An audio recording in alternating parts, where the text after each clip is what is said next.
Madhavi హిడ్బా Maoist పార్టీలో అగ్రనేత భద్రతా బలగాలను ముప్పతిప్పలు పెట్టి 3 చెరువుల నీళ్లు తాగించిన సెంట్రల్ కమిటీ సభ్యుడు PLGA కమాండర్. అలాంటి హిడ్బా స్వగ్రామంలో పరిస్థితులు ఎలా ఉన్నాయి, అతను పుట్టి పెరిగిన ప్రాంతం ఇప్పుడు ఎలా ఉంది? ఇదే విషయం తెలుసుకునేందుకు బిగ్ టీవీ ఓ సాహసమే చేసింది. హిడ్బా సొంత ఊరికి చేరుకునే ప్రయత్నం చేసింది బిగ్ టీవీ.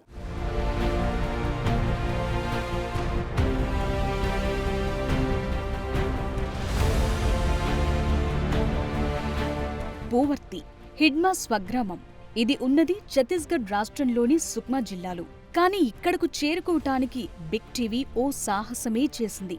సాహసం అని ఎందుకు అనాల్సొస్తుందనేది మీకు ముందు ముందు అర్థమవుతుంది. హిడ్మా మృతి తరువాత కూడా అక్కడ పరిస్థితులు ఏమాత్రం నార్మల్గా లేవు. అడుగడుగున చెకింగ్లు, ఎక్కడ చూసినా భద్రతా బలగాలే. ప్రస్తుతం బిగ్ టీవీ హిడ్మా ఊరికి వెళ్లే దారిలో తర్రేం పోలీస్ స్టేషన్ దగ్గర ఉంది. మనం గార్డ్స్ని చూడొచ్చు. నక్సలైట్కి మావోయిస్టులకి అడ్డా ఇది. యాక్చువల్ అయితే గతంలో అంటే 1980s నుంచి ఇప్పటి వరకు కూడా 2020 వరకు కూడా ఇక్కడికి పోలీసులు రావడానికి జింకారు. ప్రస్తుతం వీళ్ళందరూ కూడా మనం గార్డ్స్ని చూడొచ్చు. వాళ్ళంతా కూడా ఒక దగ్గర నుంచి తర్రేం క్యాంపు నుంచి మరో దగ్గరికి నడుచుకుంటూ వెళ్తున్నారు. भाई साहब थोड़ा आप क्या करने को कैसे क्या बोल सकते हैं? कैरी पोजीशन है, अलॉट पोजीशन है जी। ऑपरेशन का जी जी क्या बोल सकते हैं ये वेपन को? AK-47 AK-47 जी डेली ऐसे जाते हैं आप? जी जी। हाँ అంటే ये माओइस्ट हिडमा एनकाउंटर के बाद में वो पूरा फॉरेस्ट में क्या कर सकते हैं आप? అంటే कॉम्बिंग हो रही है पूरी हो रहा है. हाँ टोटल कॉम्बिंग हो रही है. हाँ. ఇలా అనేక అడ్డంకులను దాటుకుంటూ పూవర్తికి చేరుకునే ప్రయత్నం చేసింది బిగ్ టీవీ. ఇప్పటికీ కూడా ప్రయత్నం అంటున్నామంటే అక్కడ పరిస్థితి ఎలా ఉందో అర్థం చేసుకోవచ్చు. ఎందుకంటే అతడు పుట్టి పెరిగిన ఊరుకు వెళ్లాలంటే ఇప్పటికీ రోడ్డు లేదు. ఇప్పుడిప్పుడే అక్కడ రోడ్డును నిర్మిస్తున్నారు అధికారులు. ప్రస్తుతం బిగ్ టీవీ ఛత్తీస్గఢ్ రాష్ట్రం సుక్మా జిల్లా పూవర్తి గ్రామం అంటేనే ఇప్పుడు దేశవ్యాప్తంగా మారుమోగుతున్న ఆ గ్రామం పేరు. బోర్డును చూడొచ్చు మనం. 3 పేర్లు కనిపిస్తున్నాయి: జగర్గండ్, పూవర్తి, ఆవంపల్లి. డౌన్కి ఆవంపల్లి ఉంది, జగర్గండ్ ముందుకెళ్ళాలి, పూవర్తి అనేది రైట్ సైడ్ మనకు ఆరో మార్క్ వేసిన ప్లేస్ అది.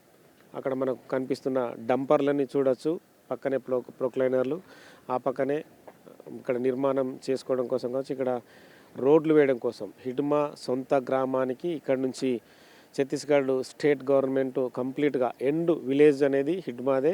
ఈ ప్రాంతం నుంచి ఇక్కడ మెయిన్ రోడ్ నుంచి మొదలుకొని కంప్లీట్గా లోపలికి 16 కిలోమీటర్ల వైపు కూడా మెయిన్ రోడ్ వేయడానికి అంత ప్లాన్ సిద్ధం చేసింది. ప్రస్తుతం అయితే ఒక మట్టి రోడ్డు మాత్రం వేశారు. మరి కొద్ది రోజుల్లో అంటే మరో 6 నెలల్లో కూడా ఇక్కడి నుంచి ఆ ఊరికి తార్ రోడ్డు నిర్మాణం జరుగుతుందని మనం భావించవచ్చు. హిడ్మా ఎన్కౌంటర్ తర్వాత ఇక్కడ పరిణామాలన్నీ పూర్తిగా మారిపోయాయి. హిడ్మా ఎన్కౌంటర్ లక్ష్యంగానే భారత ప్రభుత్వం అడుగులు వేసిన తర్వాతనే హిడ్మా దండకార్యం నుంచి బయటకు వచ్చాడు. ఆ కంకర రోడ్డుపైనే చాలా దూరం ప్రయాణం చేసింది బిగ్ టీవీ టీం. కానీ ఆ ప్రయాణం కూడా అంత సాఫీగా జరగలేదు. ఎట్టకేలకు అతని గ్రామానికి చేరువయింది బిగ్ టీవీ టీం. కానీ ఇక అక్కడ్నుంచి ఏ వెహికల్ వెళ్లే పరిస్థితి లేదు. ఇక నడకదారినే పయనం ప్రారంభించింది బిగ్ టీవీ టీం. ఈ అటవీ ప్రాంతంలోనే అన్నలు హిడ్మాని ఆకర్షించారు. ఎక్కడున్నారో అన్నలు, ఏడ ఉన్నారో అన్నలు అన్న టైప్లో పాటలు అప్పుడు వినిపించేవి. అదే పాటలకు ఆకర్షితుడైన హిడ్మా, బార్సా దేవ కావచ్చు, వీళ్ళందరూ అటవీ బాట పెట్టారు. అన్నలుగా వాళ్ళు కేంద్ర కమిటీ వరకు ఎదిగారు, ప్రభుత్వాలని ప్రశ్నించారు, ప్రభుత్వాలపై పోరాటం చేశారు. కానీ మనం ఈ అటవీ ప్రాంతాన్ని చూడొచ్చు. పెద్ద ఎత్తున అడవి ఉంటుంది. ఇక్కడికి వాహన సౌకర్యం కూడా లేని పరిస్థితి మనం చూడొచ్చు. గిరిజన మహిళలు కూడా వాళ్ళంతా తమ దగ్గరలో ఉన్న చిన్న చిన్న బావుల దగ్గరకు వచ్చి స్నానాలు చేసుకుంటూ వాళ్ళంతా కూడా గిన్నెల్ని తోముకుంటున్నారు. అంటే ఇంకా దుర్భర పరిస్థితులు భారతదేశంలో కొనసాగుతున్నాయనడానికి ఇలాంటి నిదర్శనాలు ఎన్నో ఉన్నాయి. ఎందుకంటే భారతదేశం డెవలప్ అవుతుందని చెప్పి ప్రధానులు, రాష్ట్రాల ముఖ్యమంత్రులు డంక బజాయించి చెప్తుంటారు. కానీ గ్రౌండ్ లెవెల్లో చూస్తే కనుక వాళ్ళ జీవనాధారం, వాళ్ళకి అటవీ సంపద ముఖ్యం. ఇదే హిడ్మా పుట్టి పెరిగిన ఇల్లు. అతను తుపాకీ పట్టుకోవటానికి ఇంటిని వదిలి వెళ్లినప్పటికీ ఉన్న గుడిసెలోనే ఇప్పటికీ ఉంటుంది ఆ కుటుంబం. వారి జీవన పరిస్థితులు ఒక్కసారి చూడండి. అదే పేదరికం. ఇక్కడి వారికి కట్టుకునేందుకు సరైన బట్టలు లేవు, సరైన తిండి లేదు. వారి ఆరోగ్యం దెబ్బతింటే ఆసుపత్రికి వెళ్లాలన్నా, ఏదైనా అవసరం కోసం కనీసం ఏదైనా కొనుక్కోవాలన్నా ఎంత దూరం నడవాలో ఇప్పటికే చూపించాం కదా. ఇది అక్కడి పరిస్థితి.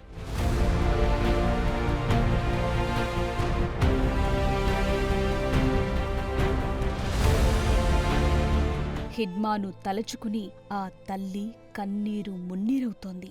ఇంటిని వదిలి ఏళ్లయ్యింది. ఈ మధ్యకాలంలో చూసింది చాలా తక్కువసార్లే. ఇంటికొచ్చింది ఒకే ఒకసారి. తన చేతులతో పెంచుకున్న బిడ్డను తన చేతితోనే చితిపెట్టాల్సిన పరిస్థితొచ్చిందంటూ కన్నీరు మున్నీరవుతోంది ఆ తల్లి. విజయ శర్మ వచ్చినప్పుడు ఏ ఎడమకి ఇక్కడే పిలిచి నేను పెంచుకుంటా అని ఇది ఏడుచుకుంటా ఇది చెప్పిందట.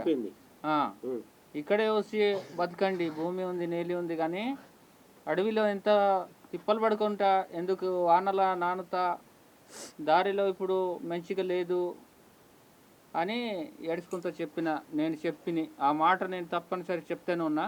ఇక్కడే రమ్ము బతుకుదాం, సిలిండర్ అయితే మంచిగా అవుతుందని విజయ శర్మ. ఆ సిలిండర్ మాటలో దీనికి అర్థం కావట్లేదుగా. ఇక్కడే రండి బతుకుదామని నేను చెప్పిన అని చెప్తాను. చూసి దశాబ్దం దాటింది, మాట్లాడి జమానా అయ్యింది. అసలు హిడ్మా ఎలా ఉన్నాడు, ఎక్కడున్నాడు అనేది తమకు ఎప్పుడూ మిస్టరీనే అంటున్నాడు హిడ్మా అన్న మోయా హిడ్మా.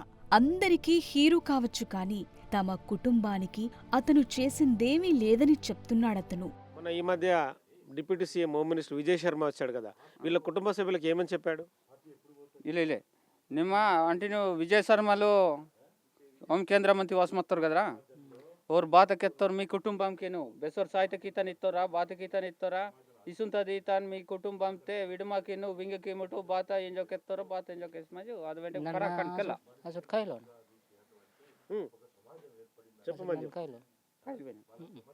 ఆ రోజు వీడు కలవట్లేడట విజయ్ శర్మ వచ్చినప్పుడు. ఇలా అమ్మ కలిసిందట ఇక్కడికి, కానీ ఏమని చెప్పిండ్రో ఏంటి నాకు తెలియదు, నేను కలవట్లేను కదా అని చెప్తున్నాడు. ఇప్పుడు హిడ్మా ఎన్కౌంటర్ తర్వాత ఆయనకు డబ్బులు వస్తున్నాయి దాదాపుగా ఎన్ని కోట్లు అని చెప్పారు రివార్డు గోపిభాయ్? కరోడ్ అని చెప్పిండు. ఎన్ని కోట్లు అని చెప్పలేదా? కోట్లు చెప్పలేదు. కోట ఏంటి కోటు, కరోడ్ అంటే కోటు. కోటి. హిడ్మా మాత్రమే కాదు, మరో మావోయిస్టు కీలక నేత బోట్సే దేవా, అతడిది కూడా పూవర్తి దగ్గరిగూడమే. ఆ తల్లిది కూడా ఇదే ఆవేదన. తన కొడుకు ఎక్కడున్నాడో, ఎలా ఉన్నాడో అని ఆవేదన తనది. కుటుంబాన్ని వదిలిపెట్టి అడవుల బాటపట్టారు. అసలు బతుకున్నాడో లేదో అంటూ ఆవేదన వ్యక్తం చేస్తోంది ఆ తల్లి. ప్రస్తుతం బిగ్ టీవీ బార్సే దేవా సొంత ఊర్ల ఓయుగూడెంలో ఉంది. బిగ్ టీవీ చేరుకుని వాళ్ళతో మాట్లాడిస్తుంది. ప్రస్తుతం ఇద్దరు యోధుల తల్లులు ఉన్నారు. ఒకరు హిడ్మా తల్లి పూంజీ ఉన్నారు, మరొకరు బార్సే దేవ తల్లి సింగే ఉన్నారు. తెలుగు అర్థమవుతుందమ్మా? ఏం చెప్తావు బార్సే దేవ గురించి? నిల్లి మాకు వావు కొన్ని పోయి సౌఖ్య సలాండర్ కీమోటో సరెండర్ కమ్మంటున్నావు? ఓ సలాండర్ వెంకిట్కి కీమోన్ మతావుక్ మాటిలోకి. బార్సే దేవ తల్లి తన కొడుకు గురించి మాత్రం తెలియదంటుంది. తన కొడుకు బిడ్డలు కన్న తర్వాత కూడా తన ఇంటి నుంచి వెళ్ళిపోయాడని చెప్పి ఆమె చెప్పుకుంటూ వస్తుంది. హిడ్మా తల్లి మాత్రం పూంజే హిడ్మాను కోల్పోయిన పరిస్థితి. కానీ బార్సే దేవ ప్రస్తుతం బెటాలియన్ కమాండర్గా కొనసాగుతున్నాడు. గతంలో హిడ్మా అదే బెటాలియన్ కమాండర్గా ఉన్నాడు. తదుపరి కేంద్ర కమిటీ మెంబర్గా వెళ్ళిపోయిన తర్వాత PLG అని ప్రస్తుతం బార్సే దేవ్ అనే నడిపిస్తున్నట్టుగా సమాచారం. ఎందుకంటే గెరిల్లా చీఫ్గా యుద్ధ తంత్రాలని నడిపించే వ్యక్తిగా కూడా బార్సే దేవ్కు పేరు ఉంది. సో మొత్తానికైతే ఒకవైపు బార్సే దేవ తల్లి, మరోవైపు హిడ్మా తల్లి పూంజే ఇద్దరిని కూడా అంటే వీళ్ళు పక్కపక్కనే ఇండ్లు ఉండడం అనేది కూడా గొప్ప విషయం. వీళ్ళు ఓకే అంటే దగ్గరి ప్రాంతం నుంచి కూడా వీళ్ళు ఎదగడం అనేది కూడా ఇక్కడ మనం గమనించదగ్గ విషయం. మావోయిస్టు పార్టీలో హిడ్మా చాలా కీలకమైన వ్యక్తి. అందుకే అతని సొంత గ్రామంలోనే ఏకంగా బేస్ క్యాంపును ఏర్పాటు చేశాయి కేంద్ర బలగాలు. ప్రస్తుతం ఆ ప్రాంతం ఎలా ఉంది? హిడ్మా మరణం తరువాత బలగాలు రిలాక్స్ అయ్యాయా?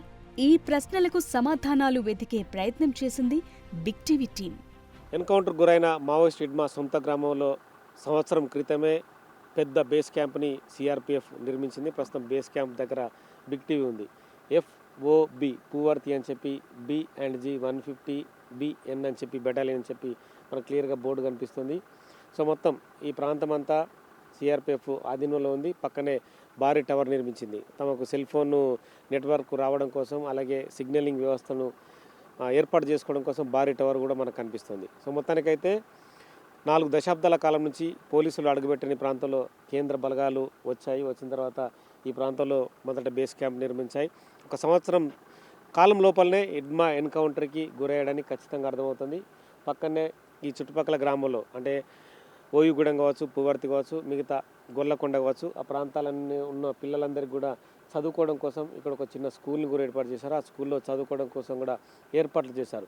సో ఓవరాల్గా హిడ్మా సొంత గ్రామం అయితే ప్రస్తుతం ప్రభుత్వ ఆధీనంలోకి వెళ్ళింది. రోడ్డు నిర్మాణంతో పాటు బేస్ క్యాంప్ కానీ మిగతా ఏర్పాట్లు అయితే చకాచకా జరుగుతున్నాయి. హిడ్మా కుటుంబ సభ్యులు ఎలాంటి ప్రాంతంలో నివసిస్తున్నారో చూసాం.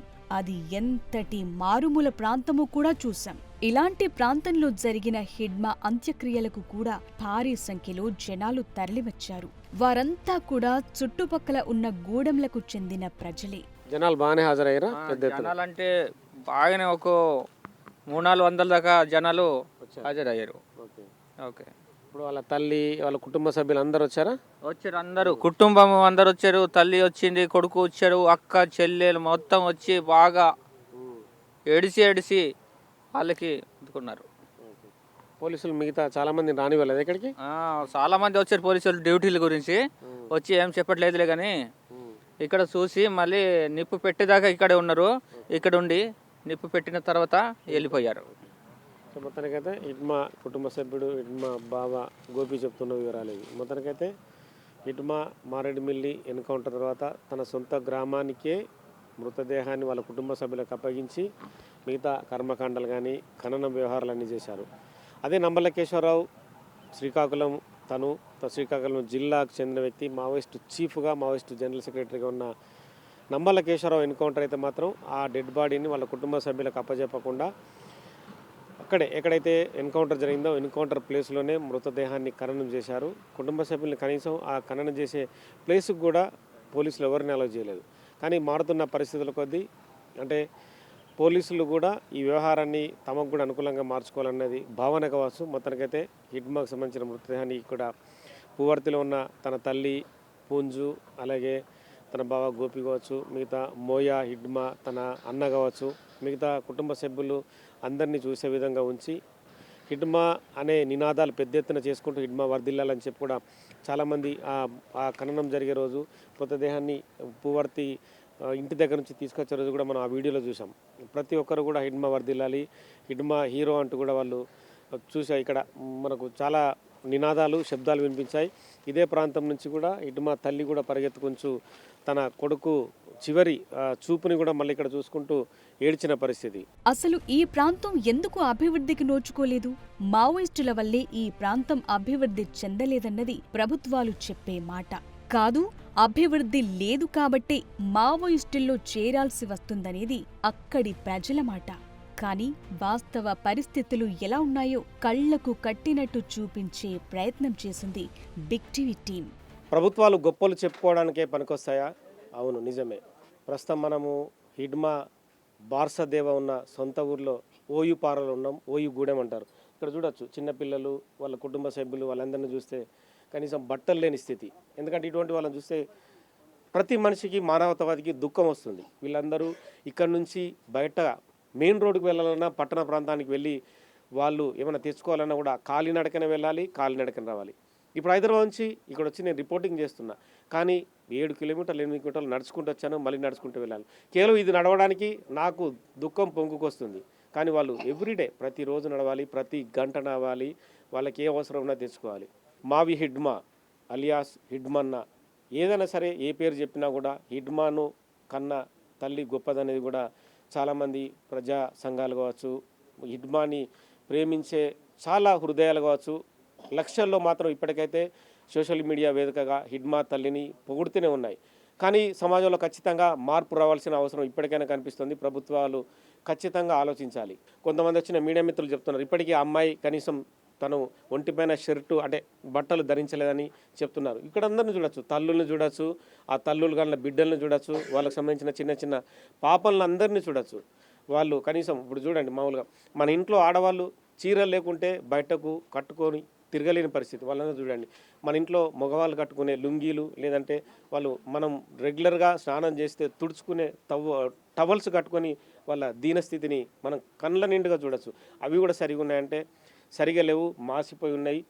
వాళ్ళందరూ రోజువారీ స్నానం చేయాలంటే సబ్బులు కావాలి, షాంపూలు కావాలి. అవి కూడా వాళ్ళకి ఏమీ తెలియదు. అంటే ఇప్పుడున్న నవ సమాజం పెరుగుతున్న ఏదో యూట్యూబ్లలో వీడియోలు చూసి ఏమన్నా తెచ్చుకుంటారో తెలియదు, కానీ అవి కూడా తెచ్చుకోవాలన్నా కూడా కనీస డబ్బులు కావాలి. ఎవి కూడా లేని పరిస్థితి. అభివృద్ధిపై ఎవరి మాట ఎలా ఉన్నా, ఎవరి కారణాలు ఎలా ఉన్నా అభివృద్ధి లేదన్నది నిజం. ఆ ప్రాంతం వెనుకబడిందన్నది నిజం. అక్కడి ప్రజలు కనీస సౌకర్యాల కోసం, పౌష్టికాహారం కోసం పోరాడుతున్నారనేది నిజం. మరి ఇప్పటికైనా అక్కడి పరిస్థితులు మారుతాయా? ప్రభుత్వాలు అభివృద్ధి ఫలాలను అక్కడి ప్రజలకు అందిస్తాయా? ఈ ప్రశ్నలకు కాలమే సమాధానం చెప్పాలి.